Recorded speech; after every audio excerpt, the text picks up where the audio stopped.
There are nights when the world goes completely silent, when the streets empty out, the city holds its breath, and the only sound is the hum of an engine moving through the dark. And it is exactly in those silent moments that God does his most quiet, most powerful work. Because while everyone sleeps, there are people still moving, still serving, still carrying others through the darkness. And heaven watches every single one of them. This is a story about one of those people. A woman who drove through the coldest nights of her life, not just on the road, but inside her own heart. And how God, in his perfect timing, turned that darkness into the brightest dawn she had ever known. A story about a woman who thought her best days were behind her. A woman who had buried her husband, lost touch with her son, and watched everything she had built slowly fall apart, one blow at a time. But this is not a story about defeat. It is a story about what happens when a broken heart refuses to stop believing, when faith survives the darkest night, when God takes the pieces of a shattered life and builds something none of us could have imagined. Stay close. Listen carefully, because this story might be the exact message your heart needs today. I have a powerful testimony to share with you today, but I need you to promise me something. If you stay until the end of this story, you will see how God works in mysterious ways. Subscribe now so you don't miss any testimony that could be the exact message your heart needs today. And tell me in the comments, which country are you watching from? And let me ask you, have you ever felt that God answered a prayer when you least expected it? I want to hear your story. Her name was Grace Miller. She was 67 years old, born and raised in Detroit, Michigan, a city that had taught her everything she needed to know about survival, about resilience, about holding on when the world tells you to let go. She worked the late-night route as a city bus driver, carrying exhausted workers, lonely travelers, and forgotten people through quiet, empty streets. To most people, she was just the night bus driver, a face behind a wheel, a name on a schedule.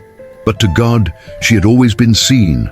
Grace had warm brown eyes, the kind that made you feel safe the moment you looked into them.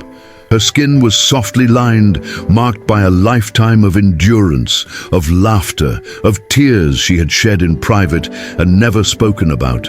She kept her short silver hair neatly styled even on her hardest days, because she had learned long ago that dignity was something you carried from the inside out. Her hands were strong and steady on the wheel, hands that had held her husband through his final days, hands that had once held her son when he was small, hands that now gripped the steering wheel of a city bus and carried strangers safely through the night. Every evening before her shift, Grace would sit alone in her small brick house in Detroit and prepare herself, not with coffee or a quick meal, but with prayer. She would open her late husband's worn Bible, the one with the cracked leather cover and pages soft from years of being read, and she would sit in the silence of that house and let God speak to her through his word. It was her ritual, her anchor, her way of connecting to something larger than the loneliness that had settled into her bones since her husband passed away 2 years earlier. Grace's faith was not something she wore on the outside like a badge. It was something that lived deep inside her, quiet, steady, unshakable. She carried it into the bus every night like a silent passenger. When a drunk man stumbled on board at 2 a.m., she greeted him with kindness. When a young mother clutched her crying baby, exhausted and frightened, Grace spoke softly and gently. When teenagers boarded with their loud music and louder attitudes, Grace smiled and wished them well. She believed that every single person who stepped onto her bus was a child of God, worthy of respect and compassion, no matter what they looked like, no matter where they were going, no matter what they were carrying in the dark. She was not a woman of many words, but she was a woman of extraordinary presence. And God had placed her on that bus for a reason that would only become clear when the storm arrived. Grace hadn't always carried this weight alone. For 38 years, she had been married to Leonard Miller, a gentle, quiet man who worked at the auto plant and came home every evening smelling of oil and sweat and something warm. that Grace could never quite name, but always loved. Leonard had been her anchor, her steady ground, the person who made the small house feel full, who made the silence feel peaceful instead of empty. When he died, suddenly, without warning, of a heart attack on a Tuesday afternoon, Grace felt like the floor had been ripped out from beneath her. The grief didn't come in waves the way people described. It came like a fog that settled over everything and never fully lifted. 2 years had passed since Leonard's death, and the fog was still there. It had thinned in places. Grace could laugh sometimes, could enjoy a sunrise, could find moments of peace. But it never disappeared completely. The house still felt too big. The bed still felt too wide. And every evening, when she sat in Leonard's chair with his Bible in her lap, the absence beside her was so loud it drowned out everything else. Then there was Marcus, her son. Marcus had been a bright, funny boy once, the kind of child who made his mother laugh until her stomach hurt. But somewhere along the way, life had gotten its hands on him. The opioid crisis had crept into Detroit like a poison, and Marcus had not been spared.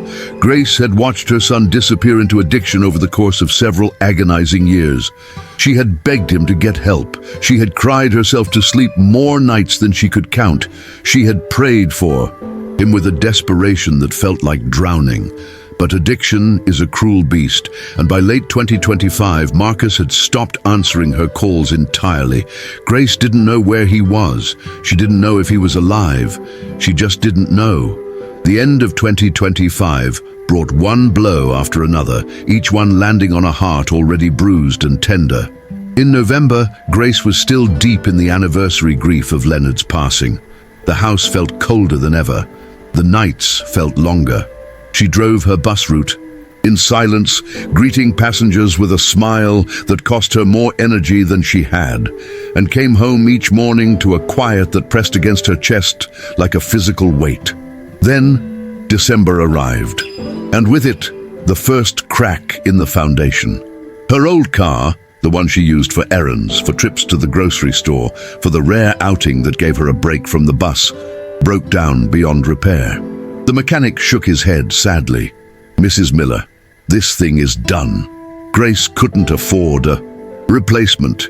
She couldn't afford the tow truck either, not really, so she drained a small pocket of savings she had been quietly building for months and paid for the tow. Now she depended entirely on rides from neighbors, on public transit, on the kindness of people who didn't owe her anything. The independence she had always valued, the ability to move through the world on her own terms, was gone. A few days later came the second crack. Marcus's phone went straight to voicemail again. Grace had been calling every day, sometimes twice, just to hear the recording of his voice, even if he never picked up. But that day, the number was disconnected entirely. Someone had changed it, or the service had been cut. Either way, the last thin thread of connection Grace had to her son had been severed. She sat in the kitchen that night, phone in her hand, staring at the screen, and felt something inside her break that she wasn't sure could ever be repaired. It was the last week of December, the week before Christmas, and Cleveland had been hit by a brutal winter storm that turned the city into something out of a nightmare. But Grace lived in Detroit, and Detroit that week was no different.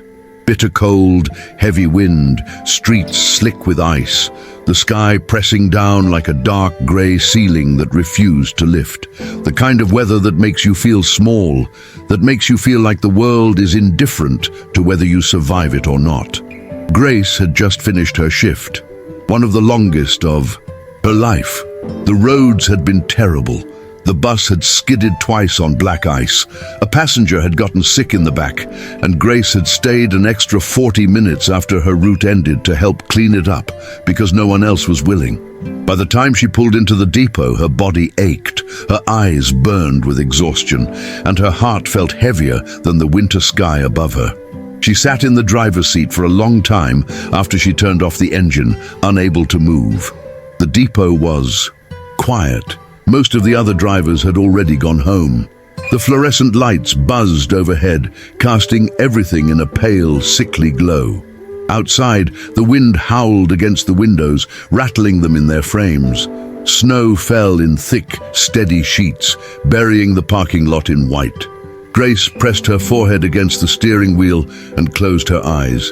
The storm inside her was worse than the one outside. It had been building for months, since Leonard's death, since Marcus disappeared, since the car broke down, since the world began to feel like it was slowly, methodically taking everything from her. Grace had been strong, had kept showing up, had kept smiling at passengers, had kept praying every morning over Leonard's Bible. But that night, sitting alone in that bus in an empty depot while the storm raged outside, she felt something crack, not dramatically, not all at once, but slowly, like ice giving way under too much weight. Then came the week before Christmas blow that cracked the ground beneath her feet entirely. A notice arrived from the city, not about her job, but about her house. The electrical system in the small brick home she and Leonard had shared for decades needed urgent repairs. The wiring was old, dangerous, potentially a fire hazard.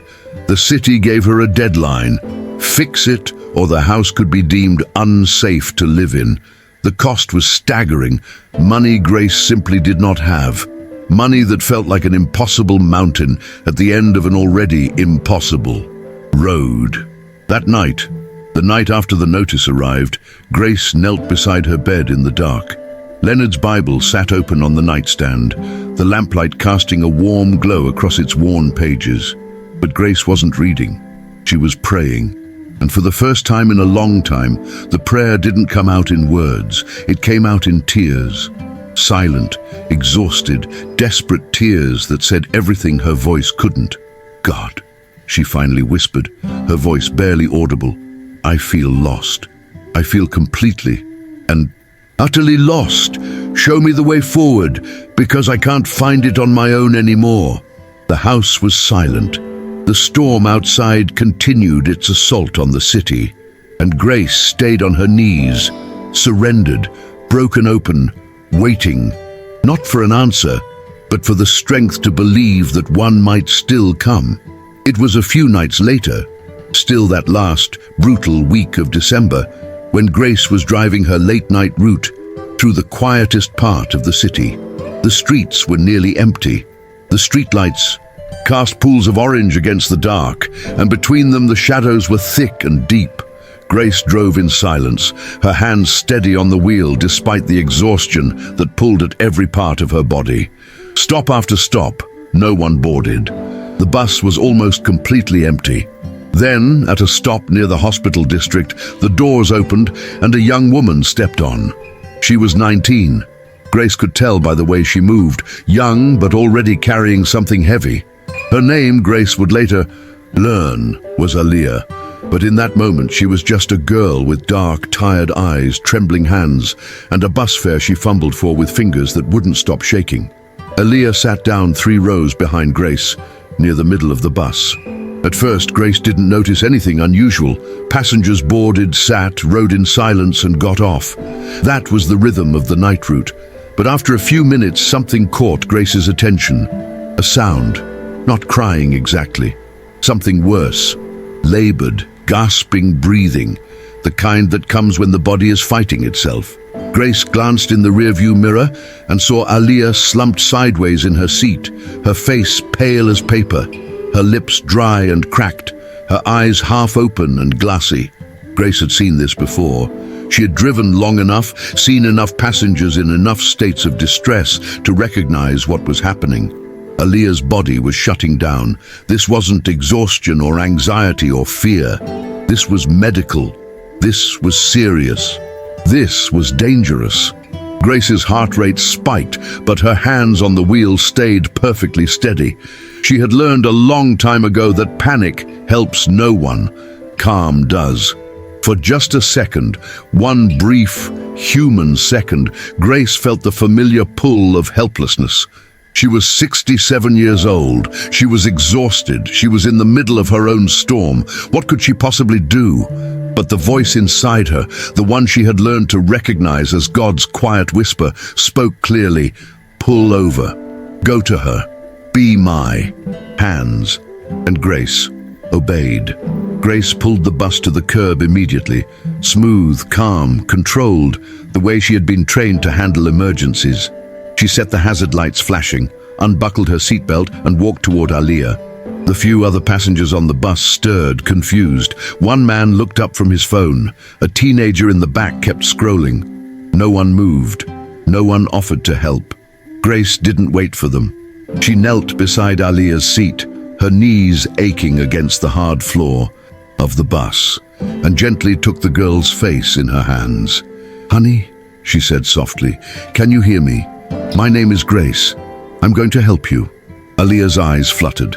A weak sound escaped her lips, something between a moan and a word Grace couldn't quite understand. But she was conscious, barely.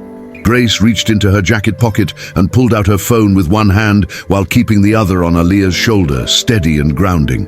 She called emergency services, calm, clear, precise. She gave the exact location, described the symptoms, answered every question the dispatcher asked. Then she hung up and turned all of her attention back to Aliyah. She had seen diabetic emergencies before, had learned about them years ago when a close friend had the condition. She knew not to give her anything to eat or drink without knowing more. She knew to keep her warm, to keep her still, to keep her conscious. "Stay with me, sweetheart," Grace whispered, holding Aliyah's hand. It was cold, too cold. Grace pulled off her own jacket and draped it over the girl's shoulders without hesitation, even though the December air immediately bit into her own skin. "The ambulance is coming. You're going to be okay. I'm right here. I'm not going anywhere." She held Aliyah's hand and prayed, silently, fervently, with everything she had. Not out loud, not with words the girl could hear, just a quiet, desperate conversation with God. "Please, please keep this child alive. Please let me be enough." Dithian. Paramedics arrived in minutes, though it felt like hours. They swarmed the bus, professional and efficient, checking Aliyah's vitals, inserting an IV, stabilizing her blood sugar. Grace stepped back to give them space, but she didn't leave. She stood near the front of the bus, arms wrapped around herself in the cold, watching, praying, waiting. One of the paramedics, a young woman with kind eyes, looked up at Grace and said, "You did good, ma'am. You kept her stable. She's going to be okay." Grace nodded, unable to speak. The relief that washed over her was so powerful it made her knees weak. She watched them carry Aliyah out on a stretcher, watched the ambulance pull away with its lights flashing against the dark and the snow. And then she stood alone on the empty street, shivering in the December cold without her jacket, tears streaming silently down her face. Not tears of sadness, tears of gratitude. Gratitude that God had placed her on that route, at that stop, at that exact moment. Gratitude that even in the middle of her own storm, she had been given the chance to be someone's salvation. She finished her shift that night. She drove the rest of the route in silence, her hands on the wheel, her heart full of something she hadn't felt in months: purpose. When she finally got home, she sat in Leonard's chair, wrapped a blanket around her cold shoulders, and whispered into the quiet house, Thank you for letting me still matter." The next morning, Grace woke to pale, winter sunlight filtering through the curtains, thin and fragile but present. The storm had quieted overnight, the snow had stopped. The world outside looked clean and still, like it had been washed and set to rest. Grace sat at her kitchen table with her cold coffee and Leonard's Bible and let the silence surround her. Something had shifted inside her during the night. Not a dramatic change, not a sudden lifting of all her burdens, but something small and quiet, like a seed planted in frozen ground. She thought about Aliyah, about the girl's cold hands and pale face, and the way she had looked up at Grace with eyes that said, "Please don't let me go." Grace thought about how she had almost been too tired, too broken, too consumed by her own pain to notice. How easy it would have been to keep driving, to look the other way, to tell herself it wasn't her problem. But she hadn't. Something had stopped her. Something had made her pull over, kneel down, and stay. Christmas came and went. Grace spent it quietly, alone as she had feared, but not quite in the way she had dreaded. She made herself a simple meal. She read from Leonard's Bible. She prayed for Marcus wherever he was, and she thought about Aliyah and about the strange, unexpected feeling of being needed that had stirred something back to life inside her. The holiday was lonely, but it wasn't hopeless. There was a difference, and Grace was beginning to feel it. When January 2026 arrived, Grace returned to her route with the same tired body and heavy heart, but something had changed in the way she carried them. The weight was still there, the grief, the worry, the fear about the house and the money and the son she couldn't reach. But beneath all of it, there was a quiet thread of hope she hadn't felt in a long time, a sense that maybe, just maybe, God was still writing her story, and maybe the best chapters were still ahead. January was brutal. The cold didn't let up. The city felt dark and unforgiving, and Grace's situation didn't improve. If anything, it got worse. The deadline for the electrical repairs on her house crept closer. She had made calls, asked around, even visited the church she attended on the rare Sunday mornings she could make it. But the cost was more than anyone could help her cover, and the city wasn't offering assistance. The clock was ticking, and Grace could hear it in every quiet moment of the day. The financial pressure mounted steadily. Grace's bus driver salary was modest, enough to survive on when things were stable, but not enough to absorb a crisis of this magnitude. She started cutting corners everywhere she could. Cheaper groceries, lower heat, skipping meals when she wasn't hungry, which was most of the time. She sold a few pieces of jewelry Leonard had given her over the years, each one a small surrender, each one accompanied by a quiet prayer. I trust you. I trust you. I trust you. One night in mid-January, after a particularly long and cold shift, Grace sat at her kitchen table surrounded by bills and bank statements and the repair estimate from the electrician. The numbers didn't add up. They never added up. She put her head in her hands and let herself break, quietly, without drama, the way she had learned to break over the course of a lifetime. God, she whispered, I have tried so hard to trust you, but I am running out of strength, I am running out of hope, and I don't know how to keep going when everything I reach for, it keeps falling apart. The silence that followed was heavy. Grace stayed at that table for a long time, tears falling without sound, her faith hanging by a thread so thin it was almost invisible. She thought about giving up, not dramatically. Grace had never been a dramatic woman, but quietly, gently, just letting go of the fight, letting the house go, letting the worry go, letting everything go, and just resting. But then she thought about Aliyah, about the girl on the bus whose life she had helped save, and something stirred, small, fragile, but real. A reminder that even when you feel empty, God can still use you. Even when you have nothing left to give, there is still something inside you worth fighting for. Grace lifted her head, wiped her eyes, and whispered the prayer she had been repeating all month. God, I feel lost, but I refuse to believe you have forgotten me. It started with a knock on Grace's door, unexpected, unannounced, on a quiet Tuesday afternoon in the second week of January. Grace opened it to find a young woman standing on her porch, bundled in a heavy coat, cheeks red from the cold, holding a small bouquet of grocery store flowers. Grace blinked, confused. She didn't recognize her at first, but then the young woman smiled, a warm, grateful smile, and said, Mrs. Miller, it's Aliyah, from the bus. Grace's eyes widened. She hadn't seen Aliyah since that night in December, hadn't known if the girl was okay, hadn't been able to stop thinking about her, hadn't even known her name until now. Aliyah, Grace repeated softly, her hand going to her chest. Oh, honey, come in out of the cold. Aliyah stepped inside, looked around the small brick house with its worn furniture and quiet warmth, and smiled again. I wanted to come thank you in person, she said. You saved my life that night. They sat together at Grace's kitchen table, the same table where Grace had cried just days before, and Aaliyah told her everything. She had been diagnosed with type 1 diabetes 2 years earlier, after the sudden death of her mother, who had been the one managing her condition. Aaliyah had been overwhelmed by school, by grief, by the pressure of managing a serious medical condition entirely on her own. That night on the bus, she had forgotten to eat before her shift at work. Her blood sugar had crashed. And if Grace hadn't pulled over when she did, if she hadn't stayed calm and called for help and kept her conscious, the paramedics had told her later, Aaliyah might not have survived. Aaliyah reached across the table and took Grace's hands in hers. "I want to tell you something," she said, her voice steady and earnest. "After that night, I started going to a local church.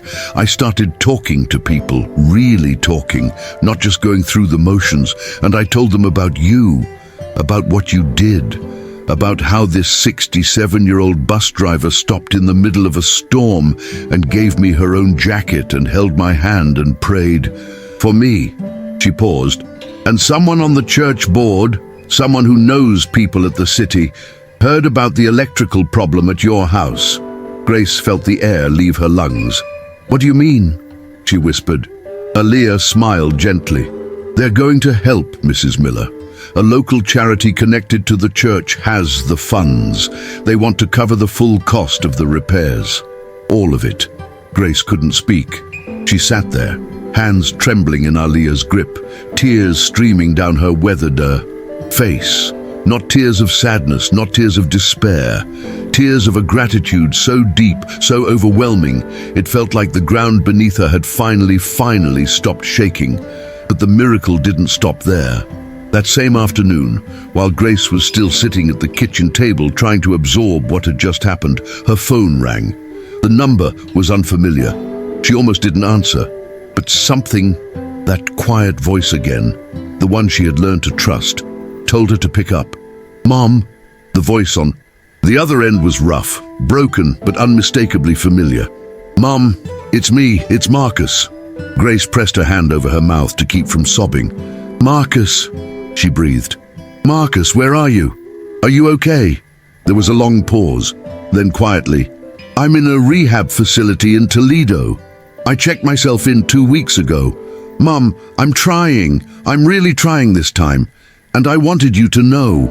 Grace wept. She wept the way she hadn't wept since Leonard died. Openly, completely, without holding anything back. And in that moment, sitting alone in her small brick house in Detroit, she understood something profound. God had not forgotten her. He had been working the entire time. In the silence, in the darkness, in the storm, he had been building something she couldn't see, piece by piece, quietly, patiently, and now, all at once, it was revealing itself. The electrical repairs were completed by the end of January. The charity covered every cent, not just the minimum required by the city, but a full modernization of the wiring, new fixtures, even a fresh coat of paint in the hallway. Grace watched the workers move through her house and felt something she hadn't felt in months. Safety. The home she and Leonard had built together was no longer at risk. It was restored. It was safe. It was hers again. Her financial situation began to stabilize in ways Grace hadn't dared to hope for. Word of what she had done for Aaliyah and the quiet faith that had carried her through had spread through the transit authority in ways Grace didn't fully understand. A co-worker had mentioned it to a supervisor. The supervisor had mentioned it to someone higher up. And in the second week of January, Grace was called into a meeting at the transit authority. A meeting she walked into fully expecting to be told she was being pushed into early retirement. But the opposite happened. The city had launched a new community safety initiative for public transit workers, a program designed to recognize and support the people who kept the system running, especially those on the late-night routes. And Grace had been selected as one of the first recipients. They offered her a new role, community transit mentor. She would guide younger drivers, share her experience, work fewer night shifts, and receive better benefits, including healthcare that actually covered what she needed. It wasn't a dramatic change, it wasn't a fairy tale ending, but it was enough. More than enough. It was a sign that someone, not just God but the people around her, had finally seen her. Grace sat in that meeting room, hands folded in her lap, tears quietly falling, and nodded. "I'll take it," she said softly. The woman across the desk smiled. "We were hoping you'd say that, Mrs. Miller." When Grace got home that evening, she sat in Leonard's chair and held his Bible in her lap and laughed. A real laugh, surprised out of her, the kind that comes when joy arrives without permission. "Did you see that?" she whispered to the empty room, as if Leonard were sitting right beside her. "Did you see what he did?" Meanwhile, something beautiful was happening with Aliyah. Inspired by Grace's quiet faith and unshakable compassion, the young woman had begun volunteering at a local food bank connected to the church. She attended youth group meetings. She started talking openly about her grief, her struggles, her faith, finding in community what she had lost when her mother died. Grace watched Aliyah's transformation from a distance with the quiet pride of a woman who understood that sometimes the greatest gift you can give someone isn't an answer, it's a hand to hold in the dark. And Marcus, fragile, broken, fighting Marcus, was still in rehab. He called his mother every Sunday. The calls were short at first, awkward, filled with long silences and halting words, but they kept happening, every week without fail. Grace listened more than she spoke. She didn't lecture, she didn't demand, she just said, "I love you, son, I'm proud of you, I'm praying for you." And every Sunday when she hung up the phone, she knelt beside her bed and thanked God for the gift of one more conversation. Grace's quiet faith began to ripple outward in ways she never expected and never sought. Other drivers on the late-night route started seeking her out, not just for advice about the job, but for something deeper. They talked to her about loneliness, about grief, about the strange isolation of working while the rest of the world slept. Grace listened. She didn't preach or lecture or offer easy answers. She just sat with them, the way she had sat with Aliyah on that bus, and let them know they weren't alone. Word of Grace's story? The woman who gave her jacket to a stranger in a snowstorm, who saved a girl's life on a bus, who kept driving through the darkest nights of her own life without ever stopping, spread through the small communities of Detroit in quiet ways. A church pastor heard it and invited Grace to share her testimony during a Sunday service. Grace almost said no. She had never been a public speaker, had never wanted the spotlight. But she went. She stood at the front of that small congregation, trembling slightly, and told the truth.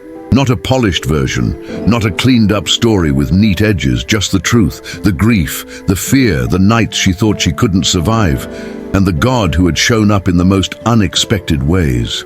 The congregation listened in silence, and when she finished, 3 women approached her afterward, widows, all of them carrying their own private storms. Grace didn't have answers for them, but she had something better.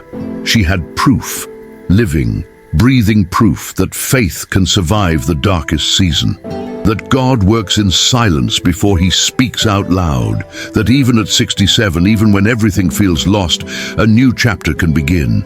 Grace started meeting with those women regularly, not in a church, not in a formal setting, but in her own small brick house. Over coffee and Bible verses and quiet conversation, they became a fellowship of survivors. Women who had lost husbands, lost children, lost hope, and who were slowly, together, learning to find it again. Grace's home, which had once felt so empty and cold, became a place of warmth, of belonging, of the kind of love that doesn't ask for anything in return.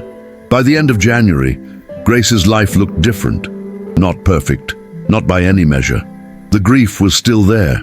The worry about Marcus still lingered. The aches in her body still reminded her every morning that she was 67 years old and had spent decades on her feet. But the fear was gone. The crushing, suffocating fear that had lived in her chest for months. The fear that God had forgotten her, that her life was ending, that there was nothing left to live for. was gone. In its place was something quieter, warmer, steadier, peace. On the last night of January 2026, Grace sat alone in her living room. The house was warm, truly warm for the first time in months, thanks to the new wiring and the small space heater she had finally been able to afford. The lamplight cast a golden glow across the room. Leonard's chair, her chair now, though she still thought of it as his, held her gently, and in her lap sat his old Bible, its pages worn and soft, its margins filled with his handwriting, his prayers, his small notes to God that Grace had discovered over the past 2 years and treasured like gold. She held the Bible close to her chest and closed her eyes. "God," she whispered into the quiet, "I thought my story was ending. I thought the best of it was behind me. I thought the darkness was all there was left." She paused, tears sliding down her cheeks. But soft tears, gentle tears, the kind that come not from pain but from gratitude so deep it overflows. "But you were just beginning a new chapter. You were writing something I couldn't see. And I am so grateful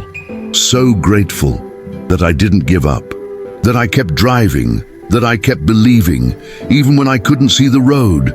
Grace Miller's story didn't end with fame or fortune or a dramatic rescue. It ended the way most true miracles do, quietly, humbly, in the warm stillness of a life surrendered to God. She understood now what she had been learning all along, that God does not move according to our clock, that he works in silence long before he acts in the visible, that he turns loss into restoration, not all at once, but gently, faithfully, one small moment at a time, and that sometimes the greatest miracle is not changing everything around us, but changing who we are within. Grace was never just the night bus driver.